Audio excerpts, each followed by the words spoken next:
నారాయణం నమస్కృత్య నరం చైవ నరోత్తమం దేవీం సరస్వతీం వ్యాసం తతో జయముదీరయేత్.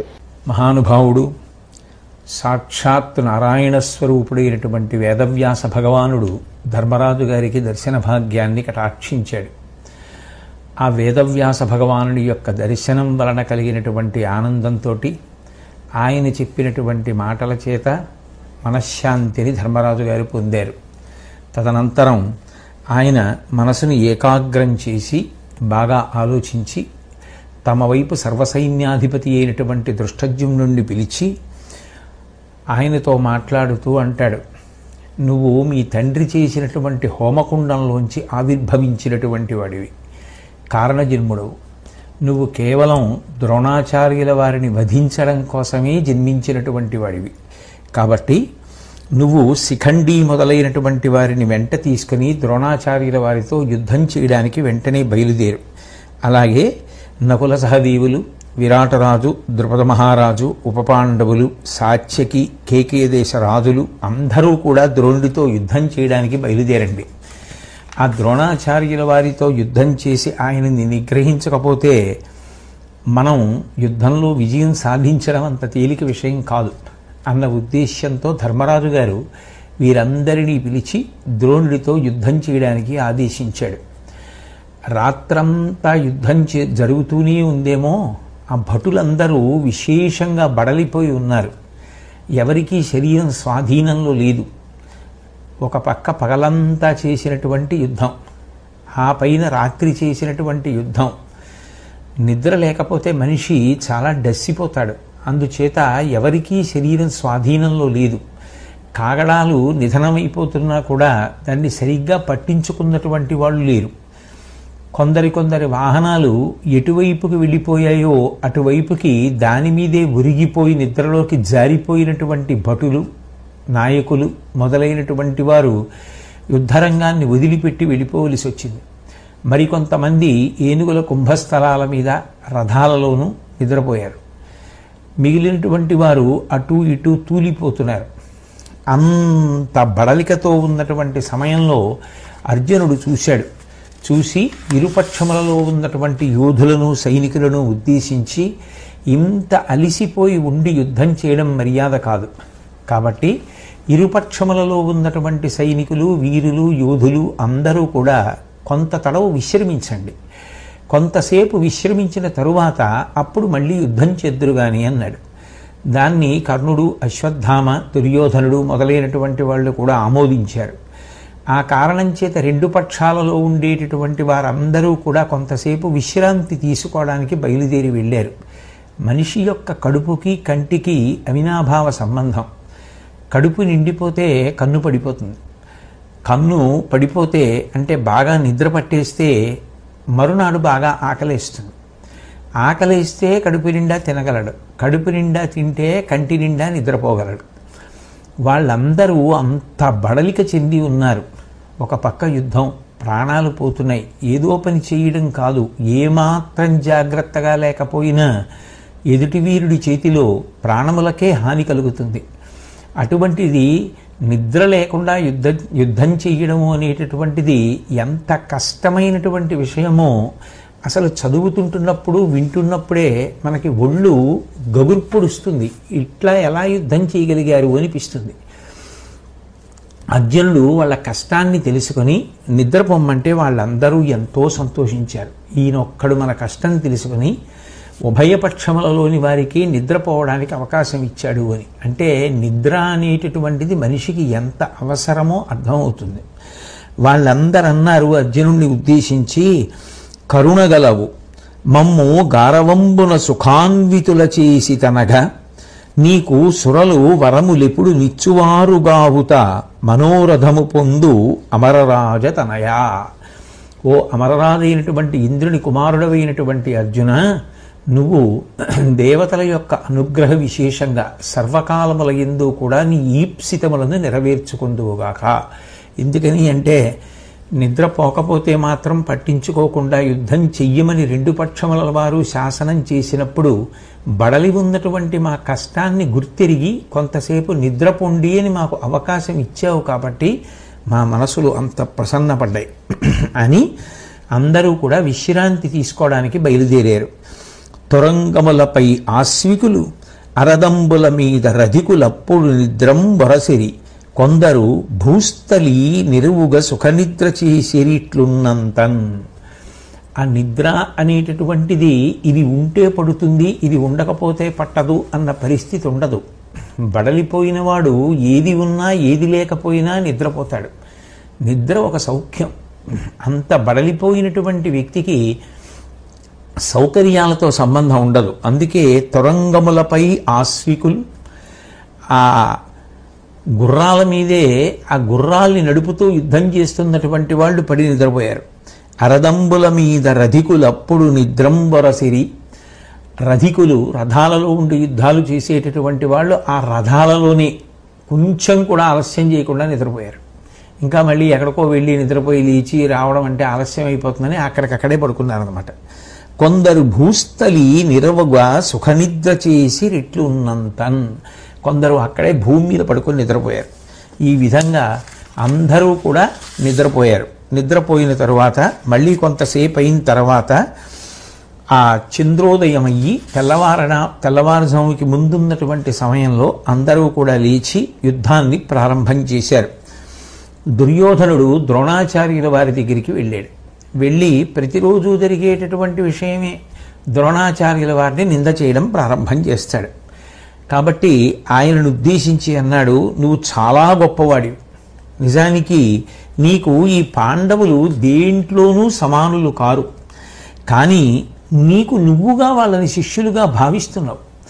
భావించి వారితో యుద్ధానికి తలపడకుండా వారి మీద అవ్యాజమైనటువంటి ప్రేమని చూపిస్తున్నావు. దీనికి మేము ఏమనుకోవాలి? ఇంత శక్తి కలిగినటువంటి నువ్వు సర్వసైన్యాధిపతిగా ఉండి పాండవులను నిగ్రహించగలిగినటువంటి శక్తివంతుడు వయ్యుండి కూడా వాళ్ళని యథేచ్ఛగా యుద్ధం చేయడానికి అనుమతించి మన వైపు ఉన్నటువంటి చతురంగ బలాలు నశించడానికి హేతుభూతుడు అవుతున్నావు అంటే కేవలం దైవాన్ని అనాలి తప్ప నిన్ను అనడం అనవసరం. ఎందుకని అంటే ఇక ఇన్ని మాటలన్నా పట్టించుకోకుండా నువ్వు పాండవ పక్షపాతాన్నే ప్రదర్శిస్తున్నావు. ఇది నా దురదృష్టం అంటూ మాట్లాడితే ద్రోణాచార్యుల వారి మనస్సు చాలా తీవ్రంగా నొచ్చుకుంది. అవును, ద్రోణాచార్యుల వారి శిష్యుడు కాబట్టే అర్జునుడు మనగలుగుతున్నాడు. నా శిష్యుడు అన్న భావనతోటే నేను అతన్ని కాపాడుకొస్తున్నాను. అది కాదు నీ భావన. అట్లా అయితే ఖాండవవనం దేవేంద్రుడికి సంబంధించినటువంటి ఖాండవవనాన్ని అగ్నిహోత్రుడు కాల్చేశాడు. కాల్చేసినప్పుడు అగ్నిహోత్రుడికి రక్షకుడిగా కృష్ణార్జునులు నిలబడ్డారు. అప్పుడు దేవేంద్రుడు తన వనాన్ని తాను దక్కించుకోకపోవడానికి కారణం అర్జునుడు నా శిష్యుడిని వదిలేశాడా? లేకపోతే ఒకప్పుడు ఈ పాండవులందరూ ద్వైతవనంలో ఉన్నటువంటి సమయంలో వాళ్ళ మీద నువ్వు నీ యొక్క ఆధిపత్యాన్ని చూపించడం కోసం, నీ గొప్పతనాన్ని ప్రదర్శించడం కోసం ఘోషయాత్రకు వెళ్ళావు. ఆ వెళ్ళినప్పుడు చిత్రసేనుడు అనబడేటటువంటి గంధర్వుడు మీతో యుద్ధం చేసి నిన్ను బంధీకృతుణ్ణి చేసి తీసుకుపోతుంటే అర్జునుడు భీముడు మొదలైనటువంటి వారు వచ్చి యుద్ధం చేసి చిత్రసేనుణ్ణి ఓడించి నిన్ను బంధముల నుండి విముక్తుణ్ణి చేశారు. అప్పుడు చిత్రసేనాది గంధర్వులు ఈ అర్జునుడు ద్రోణుడి శిష్యుడు కదా అని చెప్పి పక్షపాతంతో వదిలిపెట్టేశారా? ఆ కారణం చేత వదిలేశారా? ఇంద్రాదులే గెలవలేకపోయినటువంటి నివాత కవచకాలకి అది రాక్షసులను అర్జునుడు సంహరించగలగడం కేవలం నా శిష్యుడు కాబట్టి వాళ్ళందరూ ఉదారంగా యుద్ధం చేసి చచ్చిపోయారా? అందుకు గెలవగలిగారా అని ఎందుకు అక్కర్లేని దుర్భాషలన్నీ మాట్లాడుతుంటావు అని అంటే ఆ దుర్యోధనుడికి చాలా కోపము ఆవేశము కలిగి ఒక పని చెయ్యి, అర్జునుడితో నువ్వు ఎటూ సరి అయినటువంటి స్థాయిలో యుద్ధం చెయ్యవు కాబట్టి నువ్వు యుద్ధం చెయ్యడానికి కావలసినటువంటి ప్రతివీరులను నువ్వే ఎంచుకో ద్రోణాచార్య. నువ్వు కొంత సైన్యాన్ని తీసుకుని వారి మీదకి వెళ్ళు. నేను, కర్ణుడు, శకుని, దుశ్శాసనుడు మేము నలుగురం కలిసి అర్జునుణ్ణి ఎదుర్కొంటాం. ఎదుర్కోవడమే కాదు ఆ అర్జునుణ్ణి ఓడించి సంహరిస్తాం. కాబట్టి మేము అటువైపుకి వెడతాం, నువ్వు వేరొక వైపుకు వెళ్ళు అన్నారు. అంటే ద్రోణుడు దుర్యోధనుడితో మాట్లాడుతూ అన్నాడు, కుడిచితి కట్టితి పెట్టితి పొడమి సమస్తంబు అఖిల భోగంబుల నిక్కుడు పేర్మిననుభవించితి తొడరము వెరుపుడిగి పార్థుతోడ కుమారా. ఓ దుర్యోధన, ఇంతకుముందు ఎన్ని పదార్థాలు ఉంటాయో లోకంలో, ఏవేవి తినాలో అవన్నీ తిన్నావు, చక్కగా అన్నిటినీ అనుభవించావు. కట్టితివి, ఎంత విలువైనటువంటి బట్టలు మొదలైనటువంటివి కట్టుకోవాలో అటువంటివన్నీ కట్టుకున్నావు. అంతేకాదు, దానితో పాటుగా నువ్వు ఏవేవి ధరించాలో అటువంటి ఆభరణ విశేషాదులన్నిటినీ కూడా ధరించావు. పుడమి సమస్తంబు అఖిల భోగంబుల నిక్కుడు పేర్మిననుభవించితివి. ఈ భూమండలంలో అందరికన్నా ఎక్కువగా భోగాలనన్నిటినీ కూడా అనుభవించడానికి అవకాశం పొందినటువంటి వారు ఎన్ని అనుభవిస్తారో అన్నిటినీ నువ్వు కూడా అనుభవించావు. అటువంటి వారి శ్రేణిలో ఉండి పెట్టితివి. నీ వారైన వారిని నువ్వు ఎవరిని అనుకున్నావో వాళ్ళందరికీ కూడా మనసు తృప్తి పొందేటట్టుగా పెట్టావు. తొడరము వేల పొడిగి పార్థు తోడ కుమార, ఇంకా నువ్వు అనుభవించడానికి అయ్యో ఇది ఉండిపోయింది అని బెంగ పెట్టుకోవడానికి ఏముంది, ఇంకా భయపడడానికి ఏం లేదు. చచ్చిపోతే మాత్రం ఇక్కడ అనుభవించవలసినవన్నీ అనుభవించేసావుగా, ఇంకెందుకు అర్జునుడితో యుద్ధం చేయడానికి భయం? మహా అయితే ఏమవుతుంది, అర్జునుడి చేతిలో చచ్చిపోతావు. దానికి అస్తమానం నన్నెళ్ళమండం ఎందుకు యుద్ధానికి? ఈసారి నువ్వు వెళ్ళి యుద్ధం చేయి. అన్నీ అనుభవించేశావు కాబట్టి ఇక అయ్యో నాకేమైనా అయితే ఏం పోతుందో అన్న బెంగ లేకుండా, ఏ విధమైనటువంటి భీతి భయానికి మనసులో తావివ్వకుండా అర్జునుడితో యుద్ధం చెయ్యి అన్నాడు. అంటే నిజానికి ద్రోణుడు కించిత్ పరుషంగానే మాట్లాడాడు. ఎందుకని అంటే ప్రతిరోజు ఆ విధంగా దుర్యోధనుడు వచ్చి మాట్లాడుతుంటే విసిగిపోయినటువంటి ద్రోణుడు చివరికి ఆ మాట అన్నాడు. అని పాంచాల వీరులు ఉన్నటువంటి సైన్యాల వైపుకి ద్రోణాచార్యుల వారు వెళ్ళారు. ఇక ఈ దుర్యోధనాది దుష్టచతుష్టయం అంతా కూడా అర్జునుడిని ఎదుర్కోవడానికి వెళ్ళారు. వెడితే అర్జునుడికి అసలు వీళ్ళని చూడగానే ఉన్న కోపం రెండింతలవుతుంది. అయి అర్జునుడు వీళ్లతో భయంకరమైనటువంటి యుద్ధాన్ని ప్రారంభం చేశాడు. ద్రోణుడు మొనలో నిలువక ఉత్తరమునకైచని ఏకతంబు మనసిన గురునింగని పాండవ సైన్యము పులికనిన హరిణ కులమునట్లు కంపమునుందెన్.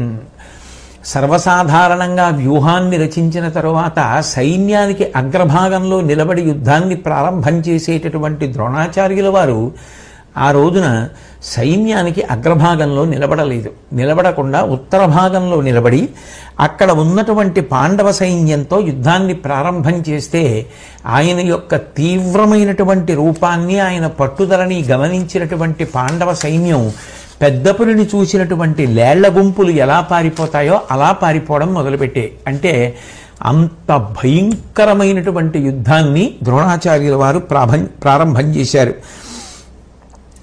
ప్రజనెల్లందునుమాడి ఉగ్రముఖుడై పాంచాల పౌత్రత్రయంబు యముంచేరగబుచ్చి కేకయుల కేపుంచెవయుంచూపి అంబుజముల్ కోసిన కైవడిన్ తలలు సంపుల్లాస్య భల్లంబులక్కజమయ్యుండ నిగిడ్చి త్రుంచే బటు దుర్వర్గం బకర్వంబుగన్.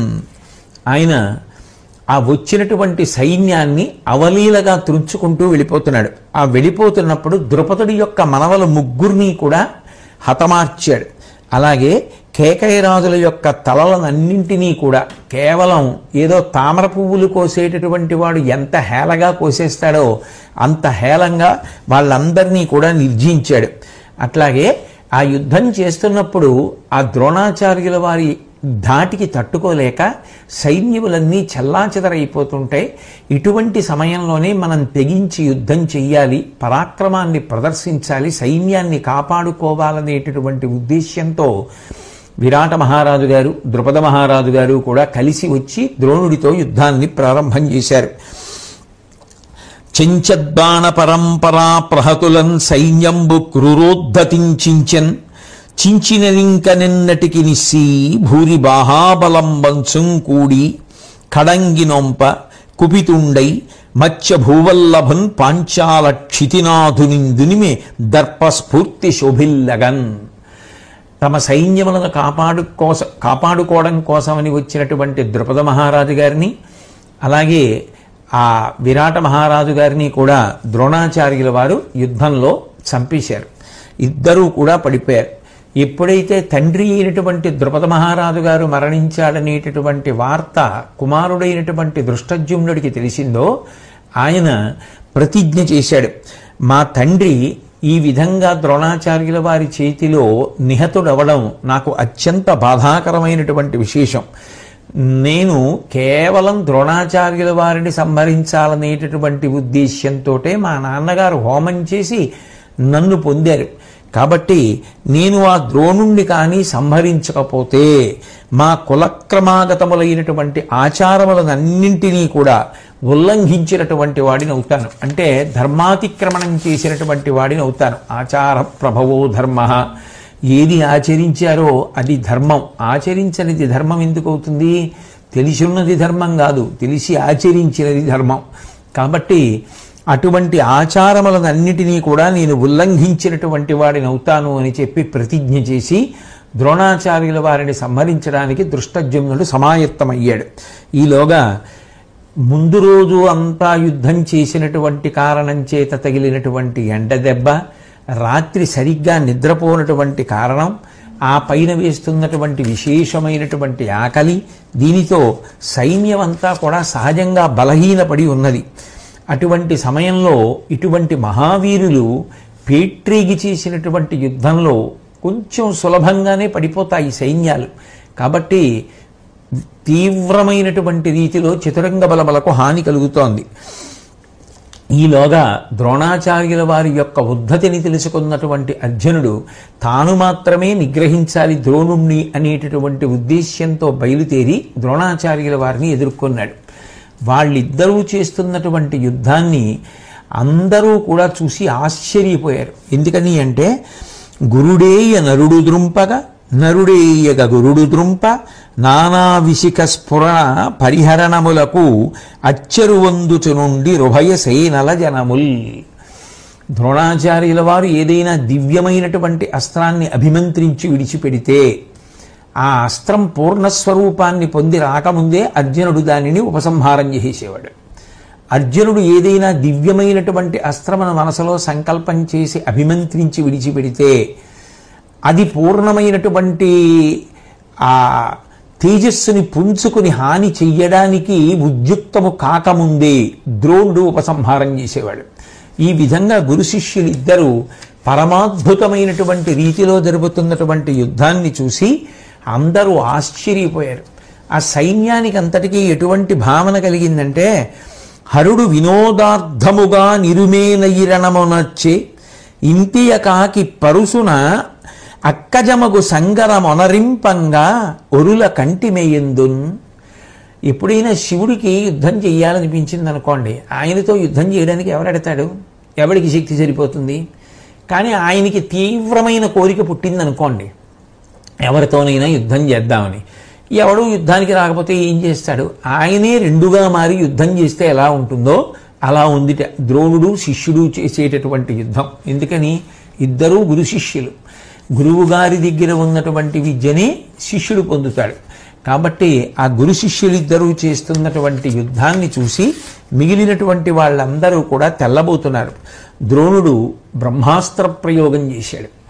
మొత్తం ఈ పంచభూతములు కూడా గడగడా ఉనికిపోతున్నటువంటి సందర్భంలో అర్జునుడు అవలీలగా వేరొక బ్రహ్మాస్త్రాన్ని ప్రయోగించి ఆ ద్రోణుడు ప్రయోగించినటువంటి బ్రహ్మాస్త్రాన్ని ఉపసంహారం చేయించాడు. ద్రోణార్జునులు తమ యుద్ధాన్ని మానేసేసి కొంతసేపు అయిన తరువాత ద్రోణుడు పాంచాల సైన్యం వైపుకు వెళ్ళాడు, అర్జునుడు కౌరవ సైన్యం వైపుకు వెళ్ళాడు. వెళ్ళి ఇద్దరు అటువైపు యుద్ధం చేస్తున్నటువంటి సమయంలో దుర్యోధనుడు సాత్యకి ఇద్దరు ఒకరికి ఒకరు ఎదురుపడ్డారు. ఎంత యుద్ధమైనా ఒక్కొక్కసారి చాలా ఆశ్చర్యకరమైనటువంటి సంఘటనలు జరుగుతుంటాయి. దుర్యోధనుడు సాత్యకి ఇద్దరూ కూడా చిన్నతనం నుంచి స్నేహితులు. ఇద్దరూ ఆ చిన్నతనంలో ఆడుకున్నటువంటి ఆటలు, ఇద్దరూ కలిసి తిరిగినటువంటి జ్ఞాపకాలు ఒకరినొకరు చూసుకోగానే జ్ఞాపకానికి వచ్చే ఆ రోజున ఎందుకో. ఎంత కాదన్నా వాళ్ళు మనుషులే కదూ. ఎవరూ పూర్తిగా చెడ్డవాడు ఉండడు, ఎవడూ పూర్తిగా మంచివాడు ఉండడానికి అవకాశం కూడా తక్కువ ఉంటుంది. ఎక్కడో అక్కడ ఏదో ఒక చిన్న దోషం ఉండకుండా ఎలా సాధ్యం అవుతుంది? బహుశా ఆ రోజున దుర్యోధనుడి మనసులో కూడా ఏదో ఆర్ద్రత కలిగింది. యుద్ధాన్ని ఒక్క క్షణం ఆపి ఆ సాత్యకి దుర్యోధనుడు ఇద్దరూ కూడా ఒకరినొకరు పలకరించుకున్నారు. ఆ చిన్నతనాన్ని జ్ఞాపకం చేసుకున్నారు. ఎంత బాగా ఆడుకునేవాళ్ళం, ఎంత బాగా కలిసి తిరిగేవాళ్ళం అని పరమ ప్రేమతో ఇద్దరు తమ బంధుత్వాన్ని, స్నేహాన్ని, అనుబంధాన్ని జ్ఞాపకం చేసుకున్నారు. జ్ఞాపకం చేసుకున్న తర్వాత యుద్ధం అనేటటువంటిది నిర్వర్తించవలసిన ధర్మం కాబట్టి మళ్ళీ ఇద్దరు యుద్ధం మొదలుపెట్టారు. ఆ యుద్ధం మొదలుపెట్టినప్పుడు దుర్యోధనుడు సాత్యకితో యుద్ధం చెయ్యలేక అలసిపోయి భయపడిపోయి ఆ యుద్ధరంగాన్ని విడిచిపెట్టి వెళ్ళిపోయాడు. ఆ తర్వాత ధర్మరాజు, భీముడు, నకులుడు, సహదేవుడు, అర్జునుడు తక్క మిగిలిన 4 పాండవులు ఒక చోట కలుసుకున్నారు.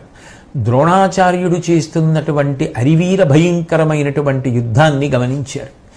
ఈ ద్రోణాచార్యుడు ఇలాగే యుద్ధం చేస్తే ఇక మిగిలే వాళ్ళు ఎవ్వరూ ఉండరిక. ఇవాల్టితోనే పాండవ సైన్యం అంతా సరి. ఇదే తేజస్సుతో, ఇదే ఉద్ధతితో, ఇదే పౌరుష పరాక్రమాలతో ద్రోణాచార్యుడు యుద్ధం చేయడం మొదలు పెడితే మనని కూడా మిగల్చడు, పాండవుల్ని కూడా సంహరిస్తాడు. అంత తేజోవంతమైనటువంటి యుద్ధం చేస్తున్నాడు. కరులంగూల్చుచు తేరులన్నరకొచున్ గర్జిల్లి ఘోటమ్ములన్ నరులన్ నిత్తుట తేల్చుచున్ దొరల నానారూపఖండంబులై తొరగంచేయుచు కుంభజుండు విలస దోర్దండ చండాకృతిం తెరలంబైజనుదించు నీపు మనలం తీర్పంగ నోపుంతుదిన్. ఆ ద్రోణాచార్యుల వారు చేసేటటువంటి యుద్ధం యొక్క తీవ్రతని గమనిస్తున్నారా అని 4 మాట్లాడుకుంటూ కరులంకూల్చుచు, అదిగో ఇన్ని వేల ఏనుగులు పడగొట్టేశాడు, తీరులన్నరకొచ్చు రథములను పడగొట్టేస్తున్నాడు, గుర్రాల్ని పడగొట్టేస్తున్నాడు, సైన్యాన్ని పడగొట్టేస్తున్నాడు, నిత్తుటి ఏరులు పారిస్తున్నాడు, ముక్కల కింద యోధులందరినీ కూడా నరికేస్తున్నాడు. ఇలా కుంభజుండు విలసద్దోద్దండ చండాకృతిం తెరలంబై చనుదించు నీపు, ఇలాగే అందరినీ సంహరించుకుంటూ విశేషమైనటువంటి భుజ పరాక్రమాన్ని ప్రదర్శిస్తూ ద్రోణాచార్యుడు యుద్ధం చేస్తూ మన వైపుకొస్తే మనలం తీర్పంగ నోపొంతుదిన్, చిట్ట చివరికి మనల్ని కూడా సంహరిస్తాడు. ఏ విధమైనటువంటి ఆశ్చర్యం లేదు. అసలు ఈ ద్రోణాచార్యుల వారిని నిగ్రహించడం ఎలా, ఇంత భయంకరమైన యుద్ధం చేస్తున్నాడు అని ఆలోచన చేస్తున్నటువంటి సమయంలో ఆ శ్రీకృష్ణ పరమాత్మ అక్కడికి వచ్చారు. వాళ్ళకి అర్జునుణ్ణి పంపి ద్రోణుని నిగ్రహించడం అనేటటువంటిది స్ఫురణకు రాని విషయం కాదు. కానీ వాళ్ళ బాధల్లా ఏమిటంటే తాత్కాలికంగా కొంతసేపు ద్రోణాచార్యుల వారి యొక్క ఆ ఉద్ధతిని అరికట్టడంలో అర్జునుడు సఫలీకృతుడు కావచ్చు, కానీ అది తాత్కాలికమైనటువంటి పరిష్కారం. ధర్మరాజు గారు శాశ్వతంగా యుద్ధభూమిలోంచి తొలగిపోవడం అంటే ద్రోణుడు మరణించాలంతే. ద్రోణుడు మరణించనంత కాలం పాండవ సైన్యానికి ఈ విధమైనటువంటి సమస్య ఉండిపోతుంది. అసలు మనం గెలుపు పొందుతామా, పాండవులం మిగులుతామా, ఈ సైన్యం మిగులుతుందా అంటే అది ద్రోణుడు ఎంత తొందరగా యుద్ధాన్ని ఆపు చేసేస్తే, అంటే ఎంత తొందరగా శరీరం విడిచిపెట్టేస్తే అంత మంచిది. అర్జునుడు ద్రోణుడిని చంపలేడా అంటే చంపడు. ఎందుకు చంపడు అంటే గురువుగారు అనేటటువంటి విశేషమైనటువంటి గౌరవం. ఆ గౌరవం చేత అర్జునుడు ద్రోణుణ్ణి సంహరించడానికి ఇష్టపడడు. కాబట్టి పాండవులు మిగిలిన 4కి ఉన్నటువంటి పెద్ద బాధ ఏమిటంటే చంపగలిగినటువంటి వాడు అర్జునుడు. ఆ చంపగలిగినటువంటి అర్జునుడు చంపట్లేదు. చంపడానికే పుట్టినవాడు దృష్టజ్యుమ్నుడు. కానీ ఆ దృష్టజ్యుమ్నుడు ద్రోణుడు ఎదుర్కొని నిలబడగలిగినంత సత్తా కలిగిన వాడిగా నిరూపించుకొని ద్రోణుడి యొక్క విజృంభణాన్ని అరికట్టలేకపోతున్నాడు. ఈ స్థితిలో వాళ్ళు ఆలోచిస్తుంటే అందున ఆ రోజున ఆ ద్రోణాచార్యుల వారి యొక్క విజృంభణం పరమ తీక్షణంగా ఉంటే ఆ శ్రీకృష్ణ భగవానుడు ఆ ప్రదేశానికి వచ్చాడు.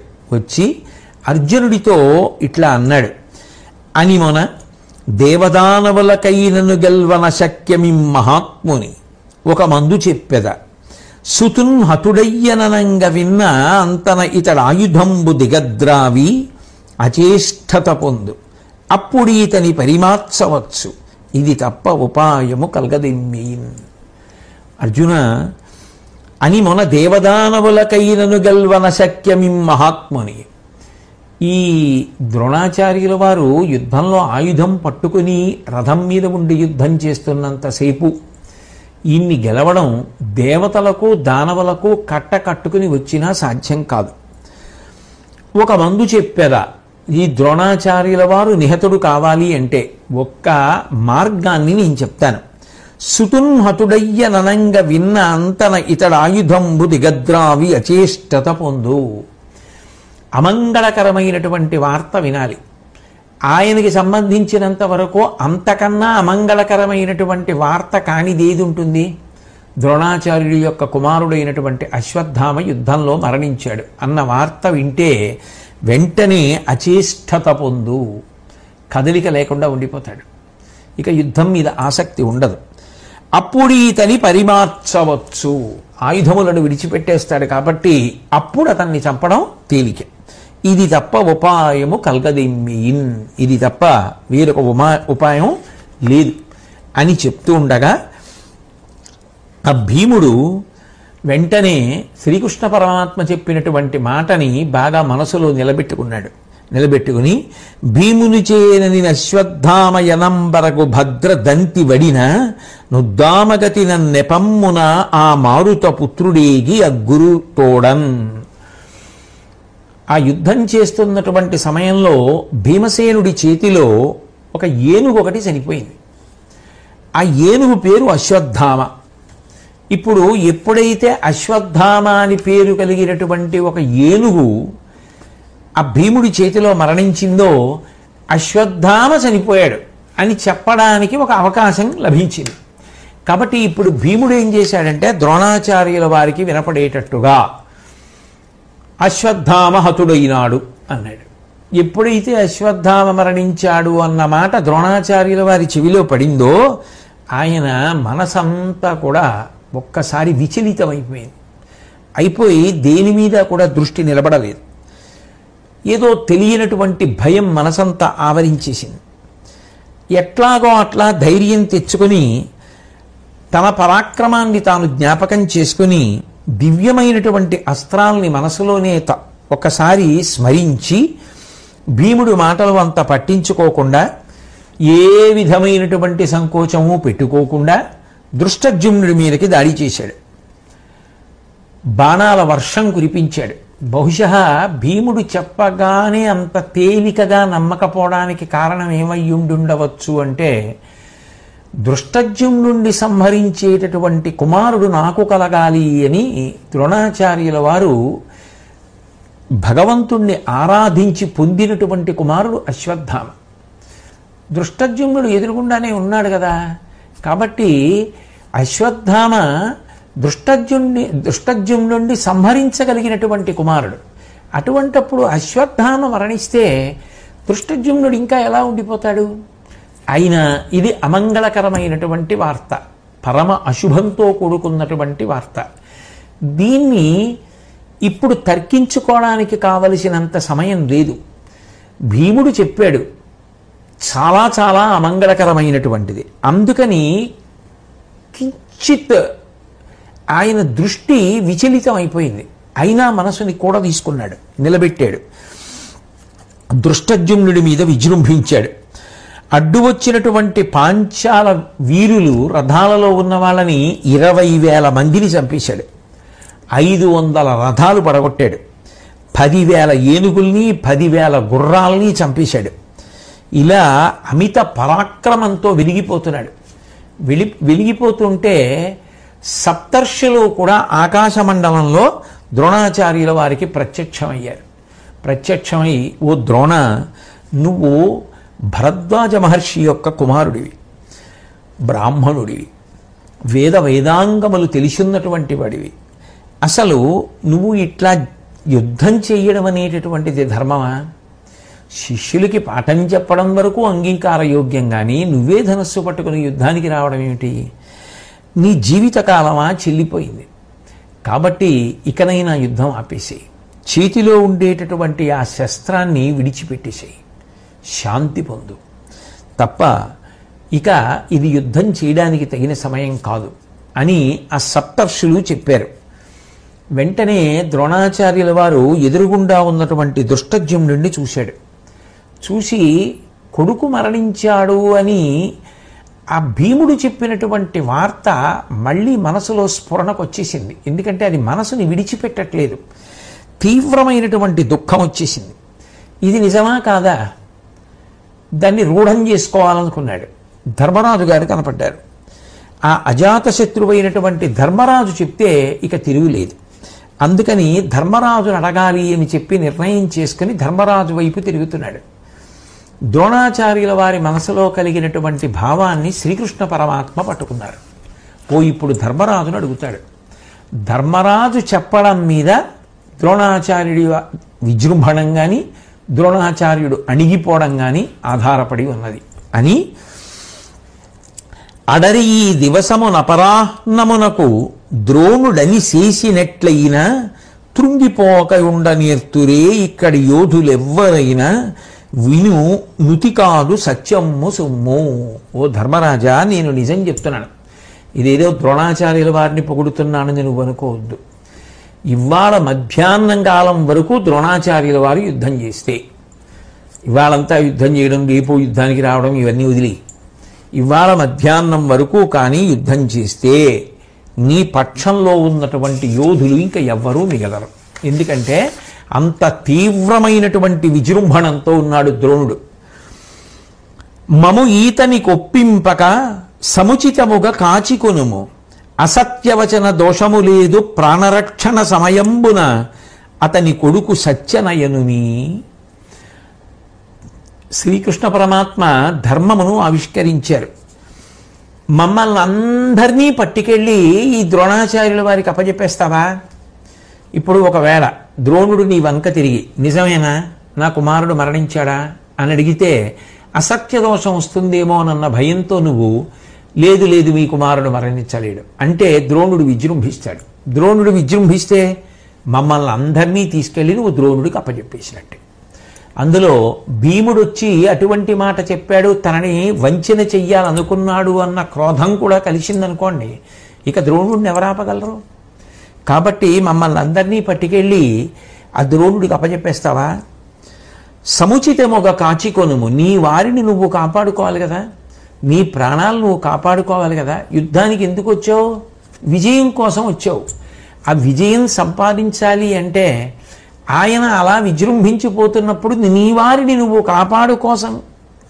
కాపాడుకోవడం కోసం చెప్పినటువంటి అసత్యం అసత్యం అవదు. ఎందుకని అంటే విశేషమైనటువంటి ప్రాణరక్షణ అందులో ఉంది. ఇంతమందిని రక్షించడం ఇప్పుడు నీ చేతిలో ఉంది. నువ్వు చెప్పిన మాట వలన మేమందరం రక్షింపబడమో ద్రోణుడి చేత భక్షింపబడమో, నీ కోసం యుద్ధానికి మేమందరం వస్తే నీకు అసత్య దోషం వస్తుందని నువ్వు మమ్మల్ని అందరినీ పట్టుకెళ్ళి ద్రోణాచార్యుల వారికి అర్పించేస్తావా? లేదు, ఒక చిన్న అసత్యం చెప్పినా ప్రాణరక్షణ చేస్తున్నాను కాబట్టి నా వైపు వారిని రక్షించుకోవడం, వాళ్ళ ప్రాణాలని కాపాడడం అనేటటువంటిది పెద్ద ధర్మం కాబట్టి పెద్ద ధర్మాన్ని నిలబెట్టడానికి చేసిన చిన్న అధర్మం అధర్మంలోకి రాదు. కాబట్టి నువ్వు కాపాడబడతావు కాబట్టి ఈ పని చేస్తే వచ్చిన దోషం ఏం లేదు, నీకు అసత్య దోషం అంటదు. కాబట్టి సముచితముగా కాచికొనుము, అసత్య వచన దోషము లేదు ప్రాణరక్షణ సమయంబున. ప్రాణములను రక్షించుకోవలసినటువంటి సమయము ఆసన్నమైనప్పుడు చెప్పినటువంటి అసత్యము క్రిందకు రాదు. కాబట్టి అతని కొడుకు సత్యనయనుమి, ఆయన యొక్క కుమారుడైనటువంటి అశ్వత్థామ మరణించాడు అనే నువ్వు చెప్పు అన్నాడు. వెంటనే భీముడు కూడా వచ్చి కృష్ణుడు చెప్పినటువంటి మాట నిజం కాబట్టి నువ్వు ఆ మాటయే చెప్పు, కృష్ణుడు కూడా చెప్పిన తరువాత నువ్వు అసత్యము అని భయపడవలసినటువంటి అవసరం లేదు అని చెప్తే ద్రోణాచార్యుడు నువ్వు చెప్తేనే నమ్ముతాడు. కాబట్టి ఆయన యుద్ధం చెయ్యకుండా ఉండాలి, సులువుగా హతుడు కావాలి అంటే ఈ మాట చెప్పవలసిందే అని భీముడు కూడా అంటే వెంటనే ధర్మరాజు గారు ఆలోచించాడు. ఇద్దరి మాటలు మనసులో పెట్టుకున్నాడు. అనృత భయము ఆజిజయము గొనియడు తమకంబు పెంపు కుదింపగా పాండునరీంద్రునగ్ర తనయుండనుమానము వాయబెట్టి అస్త్రగురినితో. ధర్మరాజు గారి వైపు నుంచి ఆలోచించినప్పుడు ధర్మరాజు మనసులో మెదిలిన భావాల్ని చెప్తున్నారు తిక్కన గారు. అనృత భయము, అబద్ధం ఆడుతున్నానేమో అన్న భయం. ఎందుకనంటే ఆయన ఏమడుగుతున్నాడు, నా కొడుకు చచ్చిపోయాడా అని అడుగుతున్నాడు. ఏను చచ్చిపోయింది అని చెప్తే వంచనే కదా, అది ఎలా సత్యమైంది? అది సత్యం కాదుగా, ఖచ్చితంగా అసత్యమే. ఆయన అడిగిన దానికి జవాబు ఇది కాదు. ఏనుగు చచ్చిపోయింది అన్న అర్థం వచ్చేట్టు ఏది చెప్పినా ఆయన్ని వంచన చేసినట్టే. ఆయన అడిగిన దానికి జవాబు కాదు కాబట్టి అది అసత్యమే. అనృత భయము, అసత్యం చెప్తున్నానన్న భయం. ఆజిజయము, యుద్ధంలో గెలవాలనేటటువంటి తాపత్రయం. కొనియడు తమకంబు పెంపు కుదీంపంగా, యుద్ధంలో గెలిచి తీరాలి. తన వారి ఇంతమందిని బలిపెట్టేసి ఓడిపోయి వెనక్కి వెళ్ళిపోవడానికి ఆ యుద్ధానికి వచ్చింది కాబట్టి పాండు నరేంద్రునగ్ర తనయుండనుమానము వాయబెట్టి అస్త్రగురినితోన్. పైగా ద్రోణుడే యుద్ధ ప్రారంభంలో చెప్పాడు, అమంగళకరమైనటువంటి వార్త విన్ననాడు నేను ఆయుధాన్ని విడిచిపెట్టేస్తే నన్ను చంపగలరు తప్ప అన్యథా చంపలేరు అని చెప్పేశాడు. కాబట్టి ఆ ద్రోణాచార్యుల వారు తన వంక చూసి నిజమేనా నా కొడుకు మరణించాడా అని అడిగితే, వలయు కొలది నిలుంగెత్తి వర్ణ సమితి అచ్చుపడగా అశ్వత్థామ సత్యననియే అని పదంపడి అల్లన అతని చెవికి వినగరాకుండా కుంజరమనియనధిపా. ద్రోణాచార్యుల వారికి యుద్ధభూమిలో బాగా వినపడేటట్టుగా గట్టిగా గొంతెత్తి అశ్వత్థామ చనిపోయాడు అన్నాడు. ఆయన చెవికి వినపడకుండా మెల్లిగా గుణిగినట్టుగా ఏనుగు చచ్చిపోయింది అన్నాడు. కానీ ద్రోణాచార్యుల వారికి ఏది వినపడాలో అదే వినపడింది. కొడుకు చనిపోయాడు అన్న మాట వినపడింది. వినపడగానే ఇంత గొప్పగా యుద్ధం చేస్తున్నటువంటి ద్రోణుడి యొక్క తేజస్సు అణిగిపోయింది. ఆయనలో ఉన్నటువంటి ఉత్సాహమంతా నీరసించిపోయింది. మనసు దిగులు చెందిందనుకోండి అంతే. దానితో పాటే ఉత్సాహము, పరాక్రమము, శౌర్యము, తేజస్సు, ధైర్యము అన్నీ ఆవిరైపోతాయి. అన్నీ ఆవిరైపోయాయి. నేలకు నల్లెడు పొడవున గ్రాలుచు మును మెరయు గురుని రథచక్రముల కాలంబున సమరజయశ్రీ లోపము తెలియ అంట శిలబడియ నృపా. ఎప్పుడైతే ద్రోణాచార్యుల వారి యొక్క ఉత్సాహం అణిగిపోయిందో అప్పటి వరకు భూమికి 4 అంగుళాల పైన వెడుతున్నటువంటి ఆయన యొక్క రథం, అంటే ఇలా 4 వేళ్లు పెడితే ఎంత ఎత్తు వస్తుందో అంత ఎత్తు వచ్చేటట్టుగా ఎగిరేటటువంటి ద్రోణుని యొక్క రథం, అంటే అంత ఉత్సాహంతో అంత పూరికతో వెళ్ళేటటువంటి రథం నేల మీదకి దిగిపోయింది. అంటే ఆయన అంత నిరుత్సాహాన్ని పొందాడు. ఆ నిరుత్సాహాన్ని పొంది ఆయన యుద్ధాన్ని విడిచిపెట్టేయడానికి సిద్ధపడి తను పాండుతనయులకు ద్రోహునిగా ఆ కుంభ జన్ముడుహించుచు అమ్మునులట్టు చెప్పిరటుగావున గాకేమి ఇది తగవం పొమ్మనుచున్. వెంటనే మనసులో ఆ సప్తర్షులు చెప్పినటువంటి మాట జ్ఞాపకానికి వచ్చింది. అయ్యో, నేను ధర్మపక్షంలో ఉన్నటువంటి పాండవులకి ఇప్పటికే చాలా ఇబ్బంది పెట్టానేమో, చాలా కష్టపెట్టానేమో, చాలా నష్టపెట్టానేమో, చాలా బాధ పెట్టానేమో అనేటటువంటి భావనలు మనసులో ముప్పిరి ఉన్నాయి. అయినా వాళ్ళు చెప్పవచ్చు కాక ఒకసారి యుద్ధానికి వచ్చేసిన తరువాత ఇక యుద్ధం చెయ్యడమే ధర్మం అని మనసులో అనుకుని ద్రోణుడు బాగా కృంగిపోయినటువంటి వాడైపోయి దృష్టజుమ్ని చూచుచున్ రణసముద్రేకంబు బాహాబలావష్టంభంబును శౌర్య నిర్వహణ గర్వస్ఫూర్తియున్ దొంటి ఉత్కృష్టత్వంబును తక్కి సృక్కి వగ బుద్ధిన్ బీకు వీకాడగా చేష్టాహీనత పొందియ గురుడు సంక్షిప్తాంగుడై ఉన్నడన్. ఎప్పుడైతే అంత ఉత్సాహము నీరు కారిపోయిందో ఎదురుగుండా ఉండేటటువంటి దృష్టజుమ్నుడిని చూశాడు. రణసముద్రేకంబు, యుద్ధం పేరు చెప్పేటప్పటికి సహజంగా తనలో పొందేటటువంటి ఉద్రేకం లేదు. బాహాబలావష్టంభంబును, బాహువులు బలంతో పొంగుతూ ఉండేవి, అటువంటి స్థితి లేదు.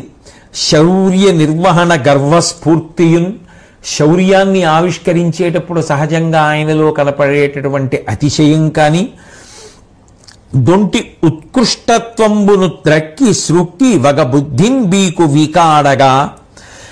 పూర్వం ఆ యుద్ధం చేస్తున్నప్పుడు అందరిలోనూ తాను అధికుడుగా కనపడుతూ చేసినటువంటి యుద్ధం యొక్క ప్రౌఢిమ నశించిపోయి ఆయన మనసు వికలమైపోయి ఉండగా చేష్టాహీనత పొంది యగ్గురుడు, చేష్టలన్నీ ఉడిగిపోయినటువంటి వాడు, సంక్షిప్తాంగుడై ఉన్నడన్.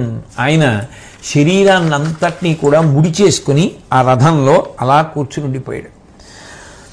అలా ఉండగానే ఎదురుగుండా ఉన్నటువంటి దృష్టద్యుమ్నుడు చూశాడు, మంచి అవకాశం వచ్చింది, కేవలం ఈ ద్రోణుణ్ణి వధించడం కోసమే నేను పుట్టాను, కాబట్టి ఇప్పుడు నేను ఉత్సాహాన్ని పుంజుకుని ఆయన్ని సంహరించాలి అని చెప్పి తన రథంలోంచి ఆయన మీద బాణప్రయోగం చేశాడు.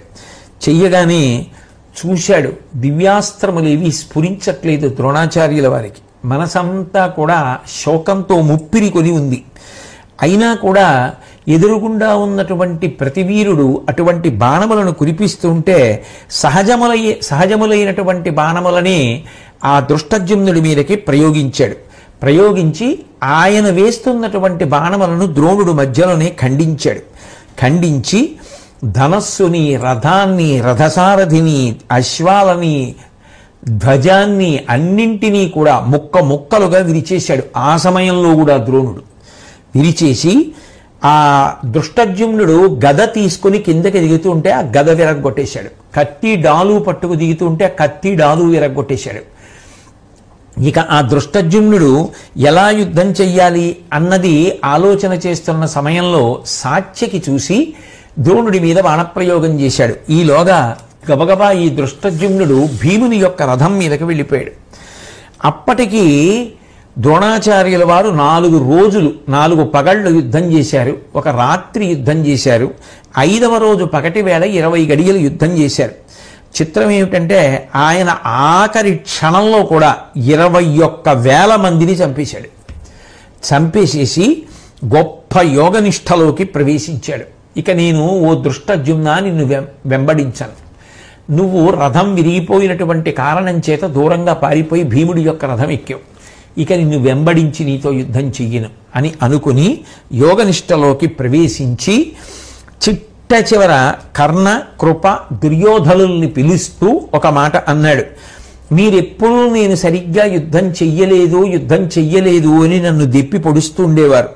నా చేతనైనంత యుద్ధాన్ని ఇంతకాలం చేశాను, ఇదిగో నాకింక ఈ ధనుర్బాణాలతో పని లేదు, నేను ఈ శస్త్రములను విడిచిపెట్టేస్తున్నాను, ఇకనైనా బుద్ధి కలిగి జీవితాన్ని కొనసాగించండి అని చెప్పి ఆ రథంలోనే కూర్చుని ఆయన సమాధి స్థితిలోకి వెళ్ళిపోయాడు. వెళ్ళిపోయి ఆ మహానుభావుడు ఆ జ్యోతిర్మండలంలోకి ప్రవేశించడానికి ప్రయత్నం చేస్తున్నాడు.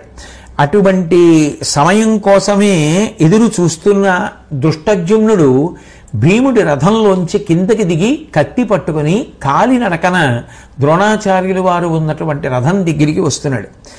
ఈ లోపలే ద్రోణాచార్యుల వారు యోగ మార్గాన్ని అనుసరించి శరీరాన్ని వదిలిపెట్టేసి జ్యోతిస్వరూపంతో ఆకాశంలోకి వెళ్ళిపోయి పరబ్రహ్మము ఉండేటటువంటి స్థానానికి బ్రహ్మలోకం వైపుగా వెళ్ళిపోయాడు. అలా వెళ్ళిపోతున్నటువంటి జ్యోతిస్సుని చూసినటువంటి వారు కేవలం శ్రీకృష్ణ పరమాత్మ చూశారు, అర్జునుడు చూశాడు, అలాగే ధర్మరాజు చూశాడు, కృపాచార్యుడు చూశాడు. ఈ విషయాలన్నింటినీ కూడా వ్యాసుల వారి అనుగ్రహంతో చూసి ధృతరాష్ట్రుడికి చెప్తున్నటువంటి సంజయుడు చూశాడు. ఈ 5గురు మాత్రమే చూశారు.